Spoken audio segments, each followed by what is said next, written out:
Our last speaker is the president of the Stop the War Coalition. He's somebody, people always say he needs no introduction, but actually we could probably spend a very long time introducing him because of all the many good things that he does and all the many things he campaigns over. But I'd like you to put your hands together now for Tony Benn.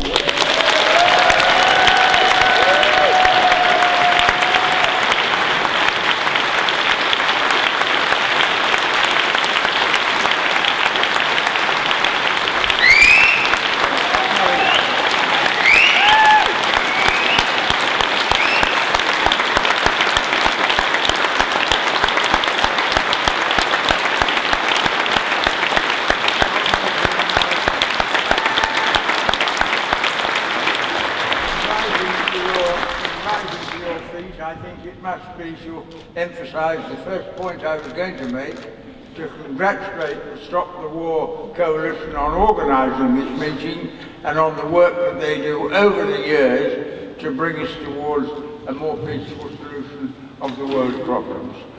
I cannot imagine a more important work than the work done by the Stop the War Coalition. Owen has referred to the big demonstration against the Iraq War, but not just that, on every issue the Stop the War Coalition has a constructive point to make, puts it honestly, has links with other countries, and in my opinion does more good for Britain in the world than the British government. So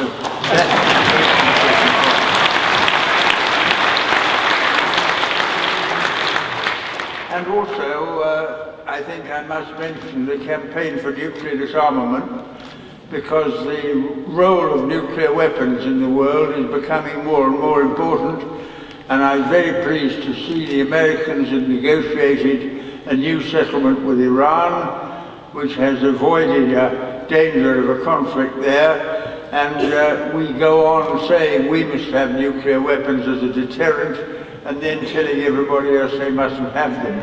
And there is an element of hypocrisy about that, which I think we ought to turn our minds to. Because our nuclear weapons, we are told, is as a deterrent. Now, a deterrent sounds very innocent. You don't use it if you have to. But what it means is that if you feel threatened, you will use your nuclear weapons first to destroy the country that was threatening you. And therefore, the word deterrent means that British governments would, in theory at any rate, be ready to press the nuclear button before any attack was made upon us or our vital interests. And I cannot imagine any Prime Minister who would be ready to do that, and destroy millions of lives to avert a threat to this country. So there's an element of hypocrisy about our present nuclear policy, and I think we need to give full support to the campaign for nuclear disarmament.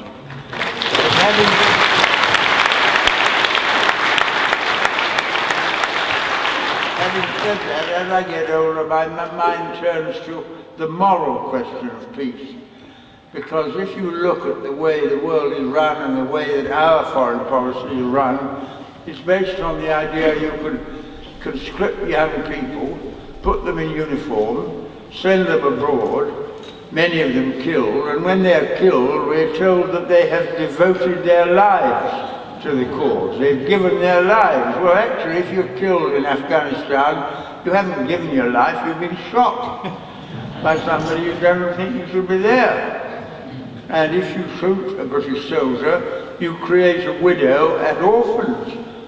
And then the British soldiers in Afghanistan, if they shoot an Afghan, they are creating an Afghan widow and an Afghan orphan. And the more you think about war, the more you realize it eats people's morality up and gives them the impression that what they're doing is somehow moral. And that is made worse, I think, by the way we celebrate peace. The peace celebrations in November in Whitehall, which I watched on television, more and more frightening as an example of people in uniform glorifying war. And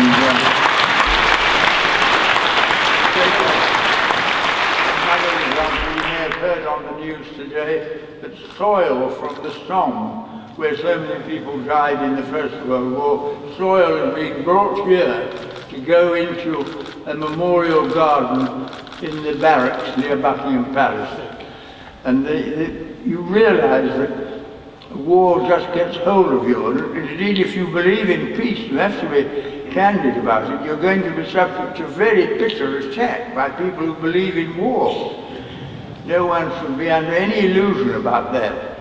There is a strong commitment to war as a deliberate instrument of policy, and that has to be reversed and has to be defeated, and that's what the Stop the War movement and the campaign for nuclear disarmament are all about. Because I do believe that in the heart of everybody is a desire for peace. And peace does not mean having another war where our soldiers can give their lives. It means stopping war, finding alternatives to war, using statesmanship to bring about negotiations between two sides to see if there's a common ground, just as happened in Northern Ireland at the time of the peace process.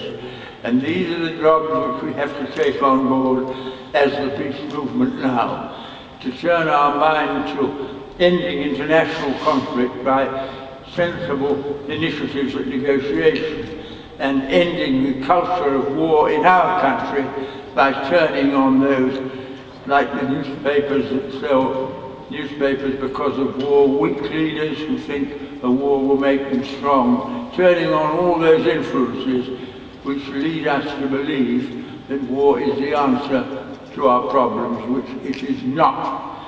And that is what we are about. And I congratulate the Stop the War movement for having done so much to bring these factors into the foreground in our domestic debate. Thank you for coming. Good luck.